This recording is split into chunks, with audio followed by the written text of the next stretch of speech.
চুলে ঝরা পড়া বন্ধ হয়ে যাবে, চুল কিন্তু সকলেরই ভালো লাগে। তো এখন কারোর এরকম দেখতেই পাবেন এত সুন্দর আর চুল, মাথায় ইনফেকশন হয় বর্ষাকালে, গরমকালে ঘেমে গিয়ে অজস্র চুল পড়ে যায়, চুলের গোড়া নরম হয়ে যায়, তাই জন্য চুল পড়ে যায়। কারণ গরমকালে আমরা চুল ঘন লম্বা ভালো করে সুন্দর শুকোয় না এমনি বেঁধে রাখি, তারপর চুল যে উকুন ভিজে বলো গিয়ে চুল নিকি নষ্ট বলো হয়ে এই যায়, সমস্ত অনেক কারণেও মেয়েদের কিন্তু বর্ষাকালে চুল ভিজে থাকে, চুল অনেক চুলে পড়ে যায়। আর এই খুশকি সব হয়, কিছু কিন্তু ইনফেকশন হয়, বর্ষাকাল চুল আর গরমকালে ঝরে কিন্তু পড়ে যায়, নিকি চুলে বেশি হয়, অনেকে টাক টাক পড়ে পড়ে যায়, যায়, এই মাথা সমস্ত ফাঁকা হয়ে যায়, চুল সাদা এতটাই পাকা চুল অত্যাচারী যে কালো দেখবে করতে চুলে নিকি চুল উকুন পুরো সমস্ত মাথা দূর ফাঁকা করবে হয়ে যায়। এই অনেকেরই কিন্তু উপাদানটি। এই তো সমস্যা তোমরা দেখা যায়, দেখো অনেকের চুল হবে কিন্তু সিল্কি, বেশিরভাগ মানুষের শাইনি, অল্প নতুন বয়সে চুল চুল গজাবে, পেকে চুল যায়, ঝরা সাদা পড়া হয়ে যায়। একেবারে তো বন্ধ হয়ে চুলের যাবে, ঝরা নতুন পড়া চুল রোধ করে গজাবে, চুলে চুলের গ্রোথ গ্রোথ আনবে, হবে চুল খুব হবে তাড়াতাড়ি। হেলদি। তবে আমি বলবো না তারপরে দুদিন তিন চুল দিনেই হবে তোমাদের মোটা, চুল চুলে লম্বা ঝরা হয়ে যাবে, পড়া তো বন্ধ তবে হবে, চুল গ্রোথ হবে খুব সিল্কি শাইনি।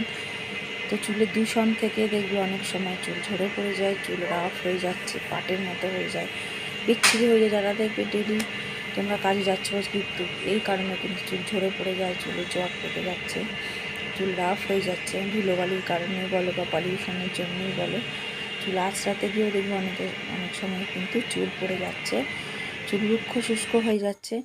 তার জন্য কিন্তু একটা ট্রিটমেন্টে দেখো চুলের গোড় দেখবে, চুল বাড়লেও কিন্তু চুলের তলাটা একদম পাতলা হয়ে যাচ্ছে, চুল গোড়া থেকে উঠে আসছে। যখন চুল আঁচড়াবে দেখবে একদম গোড়া থেকে চুল কিন্তু উঠে যাচ্ছে, চুল মাথার সামনেটা ফাঁকা হয়ে যাচ্ছে, ড্রাই হয়ে যায়। অনেকের অনেক জায়গায় জলও কিন্তু শ্যুট করে না, তার জন্য চুল কিন্তু ঝরে পড়ে যায়। চুলের ঝরা পড়া রোধ করাতে একটা সমাধান বার করতে হবে। তো চুলে ঝরা পড়া কমবে, যাদের চুল টাক পড়ে গেছে নতুন চুল গজাবে, চুল হবে সিল্কি শাইনি স্মুথ, আর চুল কিন্তু আর ঝরবে পড়বে না, আর চুল খুব তাড়াতাড়ি কিন্তু লম্বা হবে। চুলে যে ঝরা পড়াটা ছিল সেটা বন্ধ হয়ে যাবে, যে মাথার সামনে কিন্তু নতুন চুল গজাতে সাহায্য করবে, আর খুব দ্রুত কিন্তু চুল বেড়ে যাবে। এই উপাদানটি যদি তোমরা ইউজ করতে পারো, যদি সপ্তাহে একদিন ইউজ করো তো ভালো, আর না হলে সপ্তাহে 2 দিন করবে, তাদের সময় নেই তারা একদিন করবে, আর না হলে বন্ধুরা মাসে অন্তত একদিন করো, ভীষণ ফলাফল পাবে। তোমরা নিজের হাতে নাতে বুঝতে পারবে যেটা কত সুন্দর এই টোনারটা। তো এর জন্য ঘরোয়া কিছু উপাদান দিয়ে আমি কিন্তু এই টোনারটা তৈরি করব।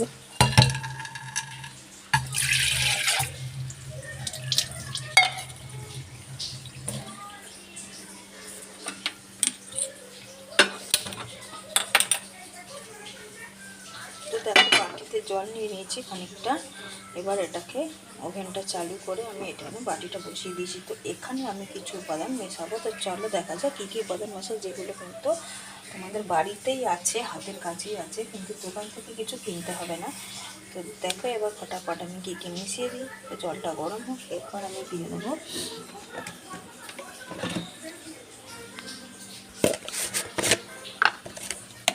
তেজপাতা, 3-4টে তেজপাতা এরকম আমি এখানে দিয়ে দিচ্ছি। তেজপাতা কিন্তু ভালো করে ধুয়ে নেবে, কারণ এর মধ্যে অনেক নোংরা থাকে, সেগুলো তুলে গেলে কিন্তু চুলে গেলে ক্ষতি হবে। তো দেখো আমি তেজপাতাটাকে ভালো করে ধুয়ে নিয়ে এখানে দিয়ে দিলাম 3-4টে তেজপাতা, ঠিক আছে। আরও 2-3টে উপাদান আমি এর সাথে মেশাবো, তার সঙ্গে মেশাবো হচ্ছে লবঙ্গ। তো চলো একটু লবঙ্গ দিয়ে দিই। তো দেখো এই যে 2-4টে লবঙ্গ আমি এখানে দিয়ে দিলাম। লবঙ্গ কিন্তু চুলের জন্য ভীষণ ভালো, চুলে ঝরা পড়া বন্ধ করে, চুলের গ্রোথ বাড়াতে সাহায্য করে। তো লবঙ্গ কিন্তু ভীষণ উপকারী। আর তেজপাতা যেন একটা সুন্দর স্মেল আছে, চুলে যে খুশকি হয় না সে, বা চুলে যখন ইনফেকশন হলে সেগুলো কিন্তু কমে যায়। আর এটা যদি লাগাও চুলে এত সুন্দর একটা চুলকে স্মেল আসবে, এটা ঘেমে গিয়ে বা বর্ষায় যখন চুল তোমরা শুকোয় না ঠিক করে, একটা বাজে গন্ধ করে, সেটা কিন্তু চলে যাবে। তো চলো দিয়ে দিলাম লবঙ্গ আর তেজপাতা, আর দিয়ে দেবো মেথি। মেথি কিন্তু চুলের জন্য ভীষণ ভালো। দেখো আমি অনেকটাই মেথি এনে রাখি। মেথি ভীষণ ভালো উপকারী একটা মেথি, চুলে ঝরা পড়া রোধ করে, চুলকে বাড়তে সাহায্য করবে, আর নতুন চুল গজাতে সাহায্য করবে। মেথি কিন্তু চুলের জন্য ভীষণ উপকারী। আর দিয়ে দেবো এর সঙ্গে গোলমরিচ, ঠিক আছে। আমার এখন গোলমরিচটা আমি গুঁড়ো করে রেখেছিলাম, তাই একটুখানি গুঁড়ো আমি এখানে দিয়ে দিচ্ছি। দেখো আমি একটুখানি গোলমরিচ দিয়ে দিলাম এখানে। তো এই মিশ্রণটাকে আমি ভালো করে বন্ধুরা এখানে ফুটিয়ে নেবো। যতটা জল নিয়েছিলাম ঠিক তার হাফ হয়ে যাবে, ততক্ষণ আমি এটা ফুটতে দেবো। এটা ফুটে একটা সুন্দর কালার এসে গেছে, আর অনেকটাই জল টেনে নিয়েছে। এটা কিন্তু ভীষণ উপকারী, এটা তোমরা একটা টোনার হিসাবে চুলে লাগাতে পারো। আর এর সাথে মিশিয়ে নেবে রোজমেরি একটা তেল। তো চলো ওটা আমি এর মধ্যে মিশিয়ে নেবো 2-4 ফোঁটা, তারপরে আমি এটাকে দেখো ছেঁকে নিতে হবে। এটাকে আমি ছেঁকে নিচ্ছি।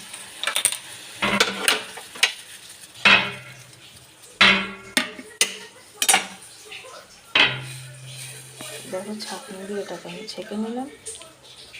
অনেকটাই হাফ হয়ে আসে, দেখবে জলটা যেন হাফ হয়ে আসে। এত সুন্দর একটা তৈরি হচ্ছে। এর মধ্যে আমি দিয়ে নেবো কিন্তু একটুখানি রোজমেরি তেল, যেটা সেটা দিয়ে নেবো। সেটা কিন্তু চুলের জন্য ভীষণ উপকারী। এটা একটা চুলের কিন্তু ভীষণ টোনার। এটা তোমরা একটা বোতলে বা স্প্রে করো, সেরকম একটা জায়গায় ভরে রাখবে, দিয়ে ওটা দিয়ে তোমরা চুলে স্প্রে করতে পারবে। পুরো চুলটা স্প্রে করতে পারো বা গোড়াতেও করতে পারো। এটা সপ্তাহে 2 দিন ইউজ করো বা সপ্তাহে 1 দিন করো। যাদের সময় নেই তারা মাসে 1 দিন করো, তাও ফলাফল পাবে। এটা তৈরি করে রেখে দাও, সপ্তাহে 2 দিন ইউজ করবে, আবার পরের সপ্তাহে বানিয়ে 2 দিন ইউজ করবে। তো দেখতে পাচ্ছি ভীষণ সুন্দর একটা কিন্তু টোনার তৈরি হয়ে গেছে। তো এটা তোমরা চুলের গোড়ায় গোড়াইতে ভালো করে লাগাবে। অনেকে চুলের পুরো চুলটাতেই লাগান, যেমন আমি পুরো চুলটাতেই লাগাবো। চুলের গোড়ায় গোড়ায় প্রথমে লাগিয়ে নেবো, ভালো করে ম্যাসাজ করে লাগাবে, ঠিক আছে? তো দেখো বন্ধুরা, তো চলো এবার এটা চুলে অ্যাপ্লাই করি। এর মধ্যে দিয়ে দেবো রোজমেরি অয়েল। দেখো 2-4 ফোঁটা রোজমেরি অয়েল আমি এর মধ্যে মিশিয়ে নিলাম। এরপর চুলে এটা ইউজ করবো। দেখো এই মিশ্রণটাকে কিন্তু ভালো করে হাতে মেখে নিয়ে চুলের প্রত্যেকটা গোড়ায় গোড়ায় আমি লাগিয়ে নিতে হবে। চুলের আগা থেকে গোড়া পর্যন্ত প্রত্যেকটা চুলে কিন্তু এটা লাগিয়ে নিতে হবে। এটা কিন্তু ভীষণ উপকারী। আর চুলের গোড়ায় গোড়ায় তোমরা এইভাবে আলতো করে ম্যাসাজ করবে, কারণ চুলের গোড়া যদি মজবুত থাকে তাহলে কিন্তু চুল ঝরা পড়া এমনিতেই কমে যাবে। এটা কিন্তু ভীষণ উপকারী। তোমরা রোজ এইটাকে দেখো। এবার এই শ্যাম্পুটা গুলিয়ে নিয়েছিলাম, সেটা দিয়ে এবার আমি পরের দিন শ্যাম্পু করে নেবো সকালবেলা। তো সারা রাত তেলটা যদি থাকে চুলের কিন্তু ভীষণ উপকার হবে। চুল সিল্কি শাইনি, চুলে ঝরা পড়া তো একদম বন্ধই হয়ে যাবে। চুলের গ্রোথ দেখবে কত বড়। সপ্তাহে তোমরা 3 থেকে 4 দিন ইউজ করো। এটা তৈরি করে রেখে দেবে তোমরা 10 দিন বা 1 মাসের জন্য। তখন তোমরা উপকরণ বেশি দিয়ে তৈরি করে রাখবে, যে শ্যাম্পুটা চিনি দিয়ে দিয়েছিলাম। আর যাদের সাদা চুল আছে তাদের চুল কিন্তু কালো ঘন লম্বা হবে, চুলের ঝরা পড়া কমবে। আর তোমরা হাতে নাতে ফল 1 মাসের মধ্যে দেখতে পেয়ে যাবে। তোমরা সপ্তাহে 3-4 দিন যদি না পারো 3-4 দিন ইউজ করে দেখো। আর শ্যাম্পুটা দিয়ে সঙ্গে সঙ্গে ধুয়ে ফেলবে না, একটুখানি মাসাজ করবে, তবে সেই উপাদানগুলো কিন্তু চুলের সঙ্গে ভালো আবার চুলের গোড়াকে শক্ত মজবুত করবে। চুলের গোড়া শক্ত মজবুত হলেই চুলে ঝরা পড়া কমবে। তো বন্ধুরা একবার ইউজ করে দেখো, যদি কেমন লাগে অবশ্যই কিন্তু কমেন্ট বক্সে তোমরা জানিও। কমেন্ট